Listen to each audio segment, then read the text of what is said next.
La formation, ça, c'est un élément clé parce qu'il faut dire que, bon, de mon côté, moi, puis j'ai inclus d'autres collègues aussi, là, on a appris sur le tas. Hein. C'est-à-dire qu'on a commencé, nous, comme techniciens à l'école, puis on a appris notre métier au fur et à mesure. Évidemment, on s'est perfectionné à l'université, au cégep, dans les cours qu'on a pris. Là, maintenant, quand on arrive dans une structure où on engage de nouveaux employés, oups, comment on fait pour les mettre au même niveau que nous, au niveau des standards de qualité qu'on offre sur le terrain, puis au niveau des connaissances. Je donne un exemple, je nomme mon collègue Raphaël qui travaille avec nous depuis 1 an. Bien, Raphaël est arrivé, avait une connaissance de gestion de projet, mais moins technique, sonorisation, éclairage, multimédia. Bien, une des façons qu'on fait, bien, seulement, c'est du jumelage entre les employés. C'est-à-dire que Raphaël, on lui a donné la possibilité de dire, bien, est-ce que tu veux aller sur le terrain avec d'autres collègues, apprendre ce métier-là? Raphaël, super dynamique, oui, j'y vais. Donc, il a donné la possibilité d'aller peu importe où au Québec, peu importe les mandats qu'on fait, vas-y avec eux. Donc, suivait Marc-Olivier, notre directeur technique. Et aujourd'hui, 1 an plus tard, Raphaël se débrouille très bien en sonorisation, très bien en éclairage, très bien en vidéo.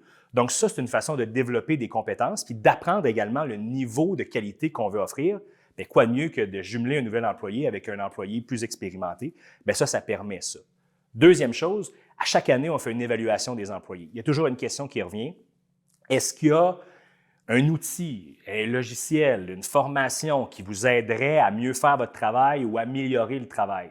Pour l'instant, ça n'a pas nécessairement été des enjeux qui ont ressorti parce qu'on est quand même dans notre zone de confort. Par contre, c'est toujours quelque chose qui est là. S'il y a un employé qui dit, bien, moi, c'est n'importe quoi, c'est un cours en gestion que j'aurais besoin davantage, bien, on va se tourner et on va essayer de trouver des enjeux. Puis dans le milieu des affaires, il y a plusieurs possibilités qui sont là. On est toujours bien entouré de notre côté. On veut toujours aller chercher les meilleurs acteurs pour nous aider. Je pense par exemple à un Service Québec. Bien, pour la formation d'employés, il y a des programmes offerts qui permettent d'aller chercher de l'argent pour libérer un employé, payer une formation. Donc, d'aller chercher ces outils-là, moi, c'est le conseil que je donne souvent, puis c'est ce que je mets en place depuis que je suis tout petit.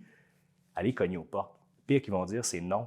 Mais si tu n'oses pas aller cogner, tu n'auras jamais d'argent, tu n'auras jamais d'aide.